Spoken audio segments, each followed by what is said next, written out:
ರಾಜ್ಯದಲ್ಲಿ ಹೃದಯಾಘಾತದ ಸಾವಿನ ಸರಣಿ ಮುಂದುವರೆದಿದೆ. ಇವತ್ತು ಒಂದೇ ದಿನ 5 ಚಿಕ್ಕ ವಯಸ್ಸಿನವರನ್ನೇ ಈ ಹಾರ್ಟ್ ಅಟ್ಯಾಕ್ ಬಲಿ ಪಡೆದಿದೆ. ಆತಂಕಗೊಂಡಿರುವಂತಹ ಜನ ಆಸ್ಪತ್ರೆಗಳಿಗೆ ದೌಡಾಯಿಸ್ತಾ ಇದ್ದಾರೆ. ಇನ್ನು ತಜ್ಞರ ಸಮಿತಿ ಸರ್ಕಾರಕ್ಕೆ ವರದಿ ಸಲ್ಲಿಸುವುದಕ್ಕೆ ಸಿದ್ಧ ಆಗಿದೆ.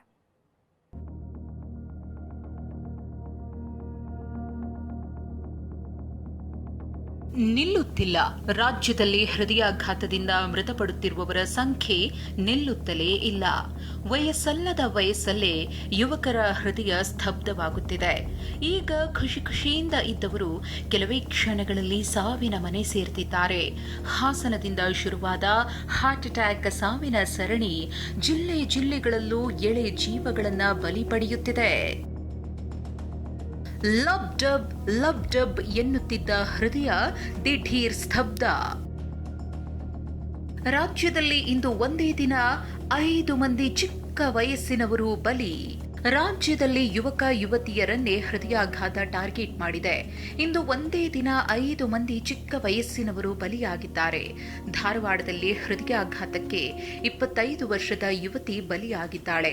ಧಾರವಾಡದ ಪುರೋಹಿತ ನಗರದ ಜೀವಿತ ಕುಸುಗೂರು ನಿನ್ನೆ ಮನೆಯಲ್ಲಿದ್ದಾಗ ಹೃದಯಾಘಾತವಾಗಿ ಸಾವನ್ನಪ್ಪಿದ್ದಾರೆ. ಮೃತ ಜೀವಿತ ಎಂಎಸ್ಸಿ ಮುಗಿಸಿ ಯುಪಿಎಸ್ಸಿಗಾಗಿ ತಯಾರಿ ನಡೆಸುತ್ತಿದ್ಲು. ಈ ಮೂಲಕ 24 ಗಂಟೆಯಲ್ಲಿ ಧಾರವಾಡದಲ್ಲಿ 4 ಹೃದಯಾಘಾತದಿಂದ ಸಾವಿಗೀಡಾಗಿದ್ದಾರೆ.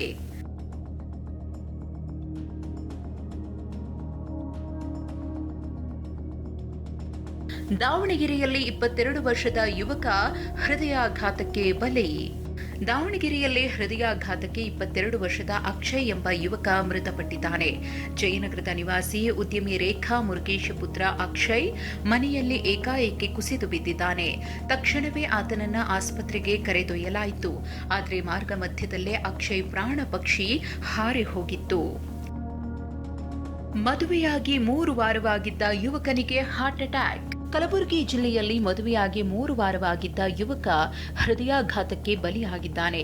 ಚಿಂಚೋಳಿ ತಾಲೂಕಿನ ಚಂದನಕೇರ ಗ್ರಾಮದ 22 ವರ್ಷದ ಮೊಹಸಿನ್ ಪಟೇಲ್ ಮೃತ ದುರ್ದೈವಿಯಾಗಿದ್ದಾನೆ. ಲಾರಿ ಚಾಲಕನಾಗಿ ಕೆಲಸ ಮಾಡುತ್ತಿದ್ದ ಮೊಹಸಿನ್ ಮೊಹರಂ ಹಬ್ಬಕ್ಕಾಗಿ ಗ್ರಾಮಕ್ಕೆ ತೆರಳಿದ್ದ. ಮನೆಯಲ್ಲೇ ಕುಸಿದು ಬಿದ್ದಿದ್ದ ಮೊಹಸಿನ್ನನ್ನ ಆಸ್ಪತ್ರೆಗೆ ಸಾಗಿಸುವಾಗ ಮಾರ್ಗ ಮಧ್ಯೆ ಸಾವಿಗೀಡಾಗಿದ್ದಾನೆ. ಬೆಳಗಾವಿಯಲ್ಲಿ ಹೃದಯಾಘಾತಕ್ಕೆ ಗೂಡ್ಸ್ ವಾಹನ ಚಾಲಕ ಮೃತಪಟ್ಟಿದ್ದಾರೆ. 40 ವರ್ಷದ ಅಶೋಕ್ ಜೀರಿಗವಾಡ ಮೃತ ದುರ್ದೈವಿ. ಸವದತ್ತಿ ಪಟ್ಟಣದ ಎಪಿಎಂಸಿಗೆ ಬಂದಿದ್ದ ಅಶೋಕ್ಗೆ ಎದೆನೋವು ಕಾಣಿಸಿಕೊಂಡು ಏಕಾಏಕಿ ಕುಸಿದು ಬಿದ್ದು ಪ್ರಾಣ ಬಿಟ್ಟಿದ್ದಾರೆ. ಸವದತ್ತಿ ತಾಲೂಕಿನ ಚಿಕ್ಕ ಉಳ್ಳಿಗೇರಿ ಗ್ರಾಮದ ಅಶೋಕ್ ಸವದತ್ತಿ ಪಟ್ಟಣದ ಎಪಿಎಂಸಿಗೆ ಹೆಸರುಕಾಳು ಮಾರಾಟ ಮಾಡಲು ಬಂದಿದ್ದಾಗ ದುರ್ಘಟನೆ ನಡೆದಿದೆ. ಬೆಂಗಳೂರು ದಕ್ಷಿಣ ಜಿಲ್ಲೆ ಕನಕಪುರ ತಾಲೂಕಿನ ಕೊಗ್ಗೆದೊಡ್ಡಿ ಗ್ರಾಮದ ಮಾದೇಶ್ ನಾಯಕ್ ಹಾರ್ಟ್ ಅಟ್ಯಾಕ್ನಿಂದ ಮೃತಪಟ್ಟಿದ್ದಾರೆ. ಫಾರೆಸ್ಟ್ ಗಾರ್ಡ್ ಆಗಿ ಕೆಲಸ ಮಾಡುತ್ತಿದ್ದ ಮಾದೇಶ್ಗೆ ಬೆಳಗ್ಗೆ ಎದೆನೋವು ಕಾಣಿಸಿಕೊಂಡಿದೆ. ಆಸ್ಪತ್ರೆಗೆ ಕರೆದೊಯ್ಯುವಾಗ ಮಾರ್ಗ ಮಧ್ಯೆ ಮಾದೇಶ್ ಕೊನೆಯುಸಿರೆಳೆದಿದ್ದಾರೆ. ಹಾವೇರಿಯಲ್ಲಿಯೂ ಹೃದಯಾಘಾತಕ್ಕೆ ವ್ಯಕ್ತಿ ಮೃತಪಟ್ಟಿದ್ದಾರೆ.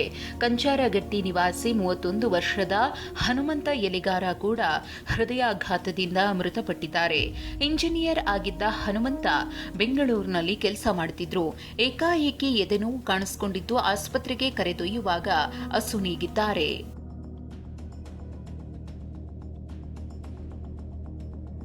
ಸರಣಿಯ ಹೃದಯಾಘಾತ, ಜನರಲ್ಲಿ ಹೆಚ್ಚಿದ ಆತಂಕ, ಆಸ್ಪತ್ರೆಗೆ ದೌಡು. ರಾಜ್ಯದಲ್ಲಿ ಹೃದಯಾಘಾತಕ್ಕೆ ಸರಣಿ ಸಾವು ಹಿನ್ನೆಲೆಯಲ್ಲಿ ಜನರಲ್ಲಿ ಆತಂಕ ಹೆಚ್ಚಾಗಿದೆ. ಹೀಗಾಗಿ ತಪಾಸಣೆ ಮಾಡಿಸಿಕೊಳ್ಳಲು ಮೈಸೂರಿನಲ್ಲಿ ಜಯದೇವ ಆಸ್ಪತ್ರೆಗೆ ಸಾವಿರಾರು ಜನ ದೌಡಾಯಿಸುತ್ತಿದ್ದಾರೆ. ಬೆಳಿಗ್ಗೆಯಿಂದಲೇ ಸರತಿ ಸಾಲಿನಲ್ಲಿ ನಿಂತು ತಪಾಸಣೆ ಮಾಡಿಸಿಕೊಳ್ಳುತ್ತಿದ್ದಾರೆ.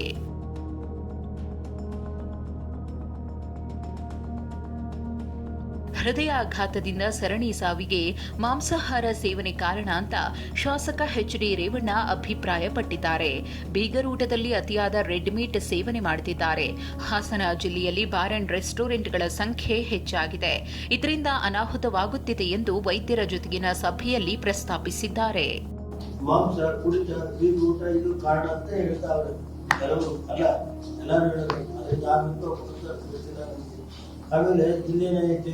ಹಾಸನ ಜಿಲ್ಲೆಯಲ್ಲಿ ಅತಿ ಬಾರ್ಗಳು ಸಿಎಲ್ಲು 7 ಇವೆಲ್ಲ ಆಗಿವಲ್ಲ, ಕುಡಿದು ಜನ ನೋಡೋಕೆ ಅದು ಎಫೆಕ್ಟ್ ಇದೆ ಅಂತ. ಬರೀ ಹಾಸನ ಸಿಟಿ ಹೋಟೆಲ್ ರೋಡಲ್ಲಿ 20 ಅದನ್ನು ರಿಕ್ವೆಸ್ಟ್ ಮಾಡಬೇಕು ಸರ್ಕಾರಕ್ಕೇನೋ ಆದಾಯ ಬರುತ್ತೆ, ಇದನ್ನ ವಸೂಲಿ ಮಾಡಬೇಕು ಅನ್ನೋ ದೃಷ್ಟಿಗೆ ಎಣ್ಣೆ ಅಂಗಡಿ ಸ್ವಲ್ಪ ದಿನ ನಿಲ್ಲಿಸಿ. ನನಗೆ ಕೆಲವು ಡಾಕ್ಟರ್ಗಳು ಏನ್ ಹೇಳ್ತಾರೆ ಅಂದ್ರೆ, ಏನ್ ಸರ್ ಆಸ್ಪತ್ರೆಯಲ್ಲಿರೋ ಎಣ್ಣೆ ಅಂಗಡಿ ಇಡೀ ರಾಷ್ಟ್ರದಲ್ಲಿ ಇಲ್ಲ ಅಂತ.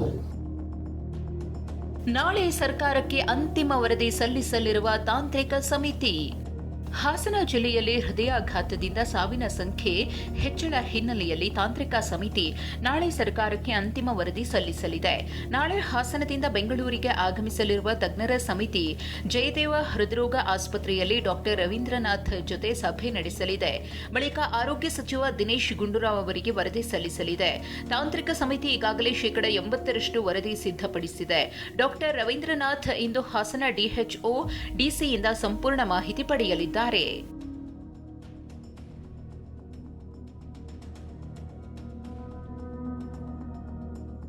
ಮದ್ಯಪಾನ, ಧೂಮಪಾನವೋ, ಮಾಂಸಾಹಾರವೋ, ಜೀವನ ಶೈಲಿ ಬದಲಾವಣೆಯೋ, ಮೆಡಿಕಲ್ ಮಾಫಿಯಾವೋ ಗೊತ್ತಿಲ್ಲ, ಸಾವಿರಾರು ಕನಸು ಕಟ್ಟಿಕೊಂಡ ಜೀವಗಳು ಅಕಾಲಿಕ ಮರಣಕ್ಕೆ ತುತ್ತಾಗುತ್ತಿವೆ. ಆದಷ್ಟು ಬೇಗ ಈ ಸಾವಿನ ಸರಣಿಗೆ ಬ್ರೇಕ್ ಬೀಳಬೇಕಿದೆ, ಸತ್ಯ ಹೊರಬರಬೇಕಿದೆ. Bureau report, TV9.